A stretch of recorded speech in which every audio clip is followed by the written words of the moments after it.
Good morning everyone.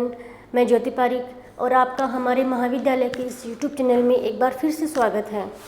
हमने कल की वीडियो में देखा था कि आपके जो सेकेंड ईयर का जो टॉपिक है कृषि के प्रकार एवं उसके वर्गीकरण, हमने कृषि के प्रकार देखे तो उनका वर्गीकरण किया था। हमने कृषि के वर्गीकरण को 4 भागों में वर्गीकृत किया था।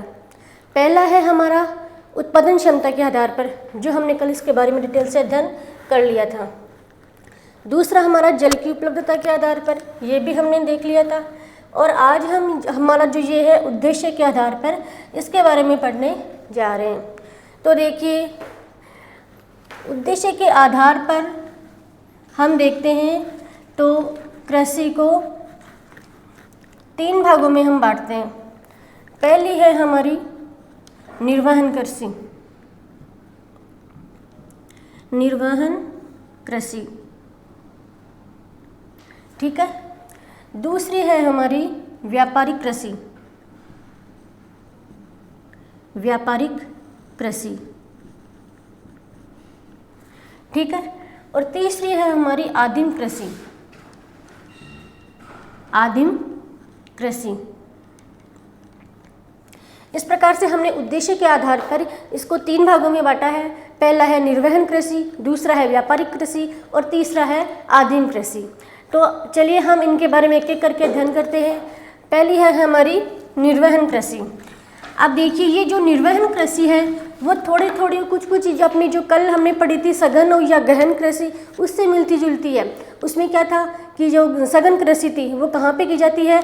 अधिक जनसंख्या वाले क्षेत्रों में, और वहाँ का जो क्षेत्रफल तो कम होता है और जनसंख्या अधिक होती है, और भरण पोषण करना ही उनका मुख्य उद्देश्य होता है। ऐसा ही कुछ इसमें है कि ये जो निर्वहन कृषि है उसमें भी क्या होता है, जनसंख्या तो अधिक होती है और उत्पादन के लिए जो क्षेत्रफल होता है वो क्षेत्रफल कम होता है, और इसका जो मुख्य उद्देश्य यहाँ की जो अधिक जनसंख्या है उस जनसंख्या का भरण पोषण करना होता है।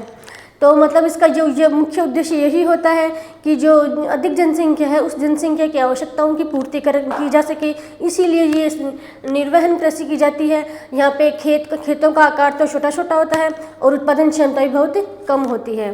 तो देखिए, हम इसके जो इम्पोर्टेंट पॉइंट्स हैं उनके बारे में देखते हैं। पहला है अधिक जनसंख्या, अधिक जनसंख्या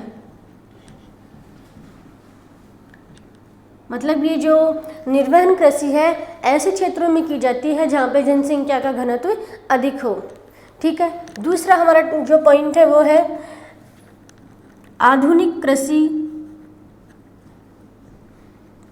आधुनिक कृषि उपकरणों, आधुनिक कृषि उपकरणों, वैज्ञानिक विधियों, वैज्ञानिक विधियों, उन्नत बीजों, उन्नत बीजों, उर्वरकों का उपयोग कम।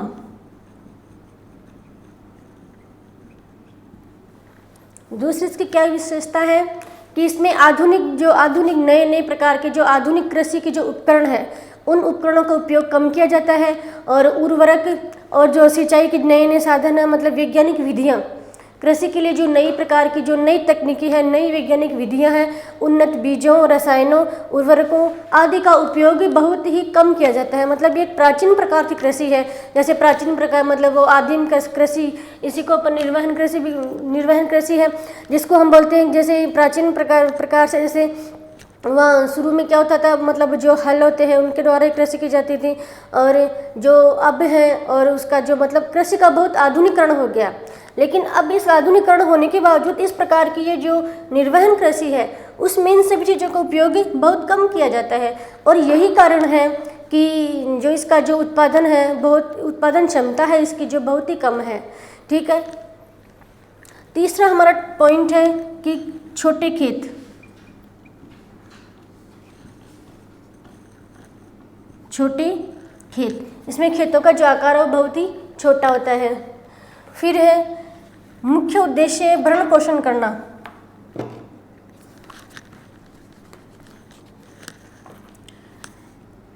उद्देश्य होता है भरण पोषण करना। मतलब ये जो आपकी निर्वहन कृषि है उसका मुख्य उद्देश्य इतनी बड़ी जनसंख्या का, मतलब ये तो इन क्षेत्रों में की जाती है जहाँ पे जनसंख्या अधिक होती है, और अधिक जनसंख्या का भरण पोषण करना और उनकी आवश्यकताओं की पूर्ति करना ही इसका उद्देश्य होता है, न कि इसका उद्देश्य है व्यापार करना। ठीक है, तो ये इसके कुछ पॉइंट थे। इसकी जो विशेषताएं थी कि ये अधिक जनसंख्या वाले क्षेत्रों में की जाती है, इसमें आधुनिकीकरण का अभाव होता है, आधुनिक कृषि उपकरणों, उन्नत बीजों, रसायनों आदि का उपयोग इसमें कम किया जाता है, और इसी कारण इसका जो प्रति हेक्टेयर उत्पादन है वो बहुत कम होता है।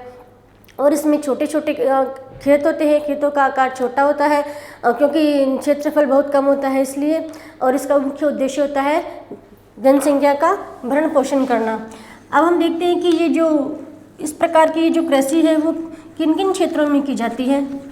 तो हम इसके जो क्षेत्र देखते हैं वो है मानसूनी एशिया, मानसूनी एशिया। मानसूनी एशिया के देश जैसे भारत, श्रीलंका, नेपाल, म्यांमार, इंडोनेशिया, जावा, सुमात्रा, इन सभी देशों में यह निर्वहन कृषि की जाती है क्योंकि इन्हीं क्षेत्रों में जनसंख्या का सर्वाधिक घनत्व देखने को मिलता है और कृषि के लिए जो भूमि है वो भी बहुत कम है। अगले जो इसका जो क्षेत्र है वो है चीन, वियतनाम,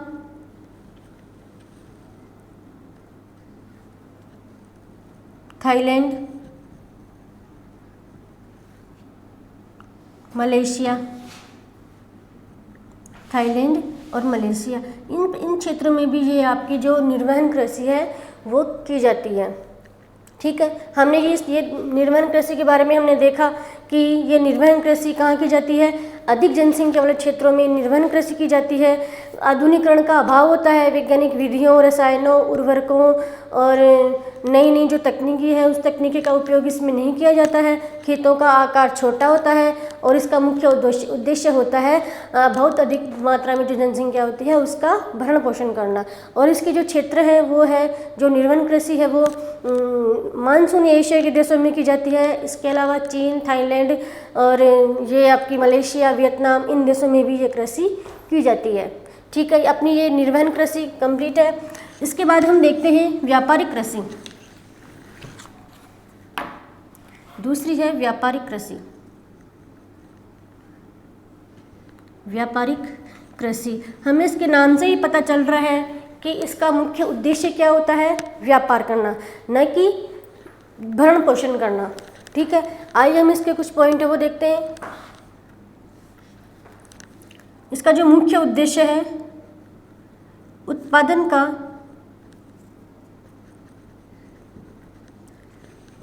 का स्वयं उपभोग न कर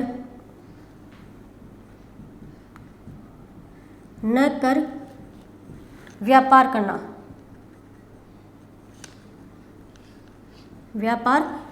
मतलब इस व्यापारिक कृषि में जो भी जितना भी उत्पादन होता है उसी उत्पादन का मतलब स्वयं उपभोग नहीं किया जाता है, बाकी सारा का ही वहाँ पे व्यापार कर दिया जाता है। इसका ये मुख्य उद्देश्य है। फिर इसका अगला पॉइंट है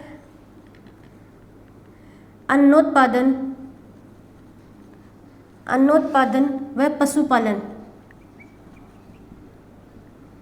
दोनों साथ साथ।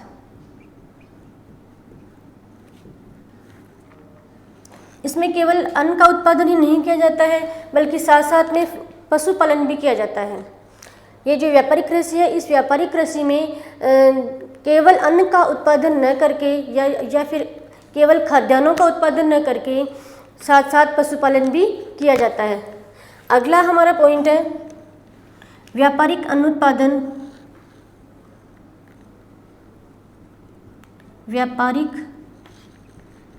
उत्पादन शीतोष्ण प्रदेशों में। इसका जो उत्पादन किया जाता है वह कौन से प्रदेशों में किया जाता है, शीतोष्ण प्रदेशों में। अब शीतोष्ण प्रदेश देखिए कौन कौन से हैं, जैसे आपके जो बड़े बड़े जो घास के मैदान हैं, जैसे उत्तरी अमेरिका में प्रेरी, दक्षिण अमेरिका में वेल्ड और अफ्रीका में पंपास, और या एशिया है, एशिया में स्टेपी, इस प्रकार से, और ऑस्ट्रेलिया में डाउन्स। मतलब एशिया मतलब वर्ल्ड के जो सभी घास के मैदान हैं उन सभी घास के मैदानों में ये व्यापारिक अन्न उत्पादन कृषि की जाती है। और इसमें उत्पादन किसका किया जाता है, मतलब एक ही प्रकार की, चाहे कोई भी हो, चाहे गेहूं हो, चाहे चावल हो, चाहे अधिकतर मतलब गेहूं का उत्पादन किया जाता है। मतलब इतने बड़े बड़े खेतों में केवल एक ही फसल का उत्पादन किया जाता है, और साथ साथ में उसके साथ साथ पशुपालन भी किया जाता है, और फसल का जो भी उत्पादन होता है उस पूरे उत्पादन का वहाँ पे व्यापार किया जाता है। इस प्रकार से ये हमारी व्यापारिक कृषि है। हम इसके क्षेत्र देखते हैं, तो इसके क्षेत्र हैं, अभी मैंने बताया कि विश्व के सभी घास के मैदान, विश्व के सभी जो घास के मैदान हैं उन सभी घास के मैदानों में ये व्यापारिक कृषि की जाती है। तो उत्तरी अमेरिका के प्रेरी, उत्तरी अमेरिका का तो प्रेरी है, दक्षिणी अमेरिका का पंपास, दक्षिणी अमेरिका का पंपास, उत्तरी अमेरिका का प्रेरी, दक्षिणी अमेरिका का पंपास, अफ्रीका का वेल्ड, अफ्रीका का वेल्ड, ऑस्ट्रेलिया का डाउन्स, ऑस्ट्रेलिया का डाउन्स,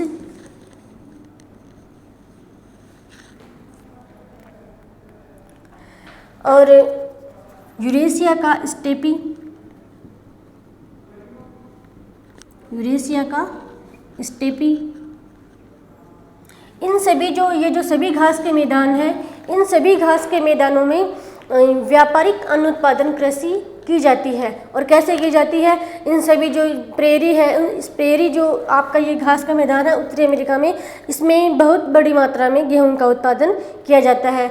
और इन सभी घास के मैदानों में केवल एक ही फसल का उत्पादन किया जाता है, एक से अधिक फसल का उत्पादन वहाँ नहीं किया जाता है। और इसका मुख्य उद्देश्य होता है व्यापार करना, और अन्न उत्पादन के साथ साथ पशुपालन भी इस प्रकार की कृषि में किया जाता है। ठीक है, ये हमारी व्यापारिक कृषि हो गई। अब आगे हम देखते हैं आदिम कृषि। आदिम कृषि,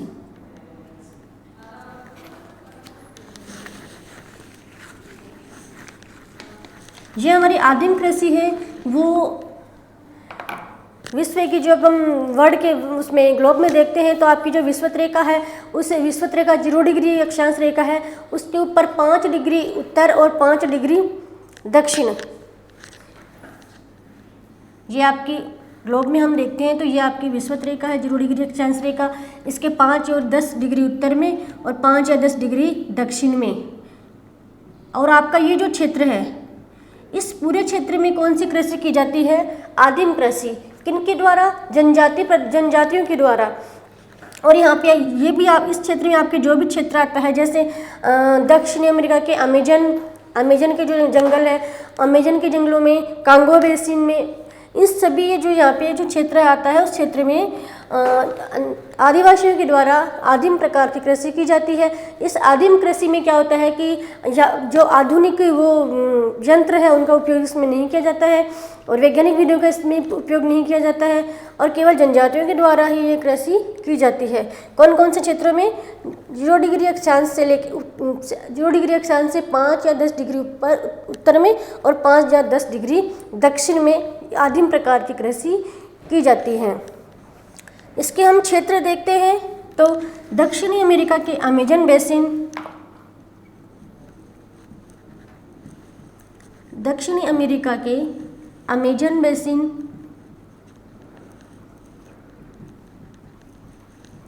अमेजन बेसिन, अफ्रीका के कांगो बेसिन,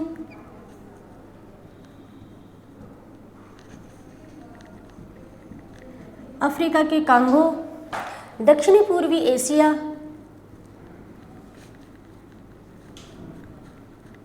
दक्षिणी पूर्वी एशिया व पूर्वी द्वीप समूह है। तो अभी मैंने बताया कि आपके ये देखिए ये 0 डिग्री जो अक्षांश रेखा है उसके 10 डिग्री उत्तर में और 10 डिग्री दक्षिण में इस आदिम प्रकार की कृषि की जाती है। यहाँ पे आपके जो दक्षिण अमेरिका के अमेजन के जंगल है, यहाँ पे अफ्रीका के जो कांगो बेसिन है, और यहाँ पे आपका जो मानसूनी प्रदेश आ गया, मतलब दक्षिणी पूर्वी एशिया क्षेत्र आ गया। इस क्षेत्र में, इस पूरे क्षेत्र में आदिम प्रकार की कृषि की जाती है। ठीक है, अब हम देखते हैं आपकी एक अन्य कृषि है झूमिंग कृषि। झूमिंग कृषि का नाम तो आपने सभी ने सुना होगा, झूमिंग कृषि। देखिए ये जो कृषि है वो भी आदिवासियों के द्वारा की जाती है। आदिवासी जो लोग होते हैं उनके द्वारा किस प्रकार से की जाती है वो हम देखते हैं कि जैसे मान लीजिए जो बहुत बड़े बड़े जंगल हैं, आदिवासियों ने क्या किया, उन जंगलों को जला दिया, जला के उन जंगलों को साफ किया, और साफ करके वहाँ पे जब भी बरसात हुई उस टाइम उन्होंने कृषि कार्य शुरू कर दिया।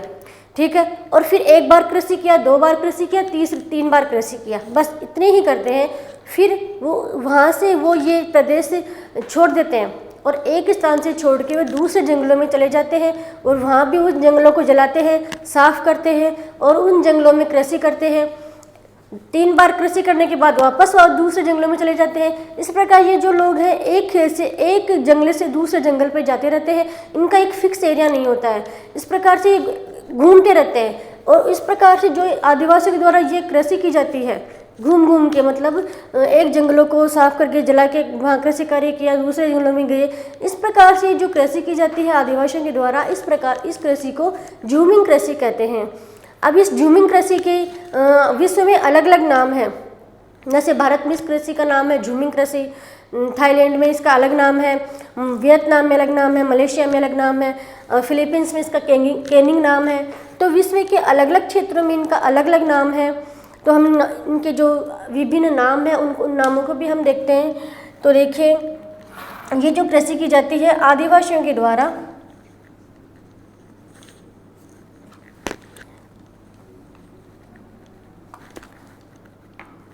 आदिवासियों के द्वारा जंगलों को जलाकर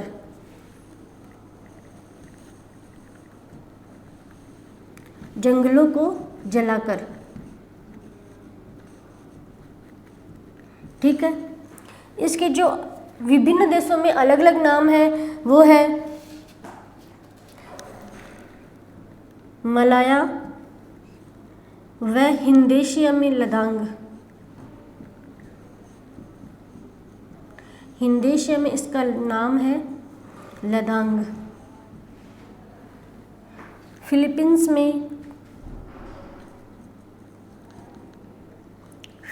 में केगिंग। फिलीपींस में केनिंग। भारत में झूमिंग।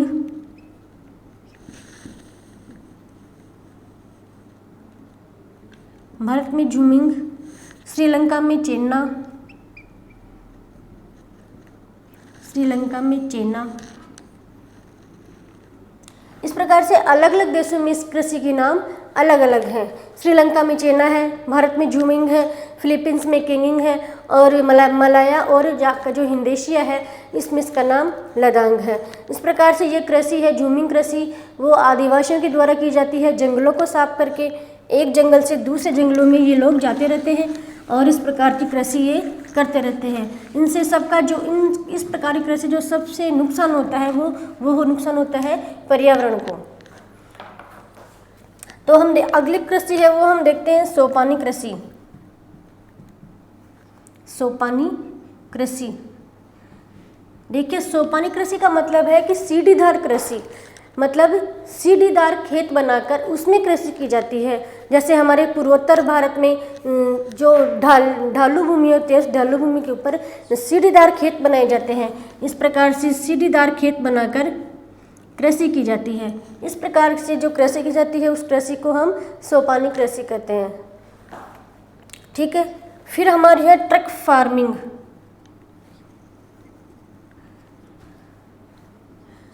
ट्रक फार्मिंग कृषि में अधिकतर फलों का उत्पादन किया जाता है और ये जो कृषि है ट्रक फार्मिंग, ये इसका जो मुख्य प्रचलन है वो है ऑस्ट्रेलिया में। ठीक है, इसकी दो ही विशेषता है कि ये इसका जो अधिक प्रचलन है वो ऑस्ट्रेलिया में है और इस ट्रक फार्मिंग कृषि में फलों का उत्पादन अधिक किया जाता है। ठीक है, तो इस प्रकार से आज हमने ये आपका ये जो कृषि के प्रकार और उसके वर्गीकरण हमने कल किए थे उस टॉपिक को आज हमने कंप्लीट कर दिया है। और कल हम एक नया टॉपिक लेकर आएंगे। तब तक के लिए धन्यवाद।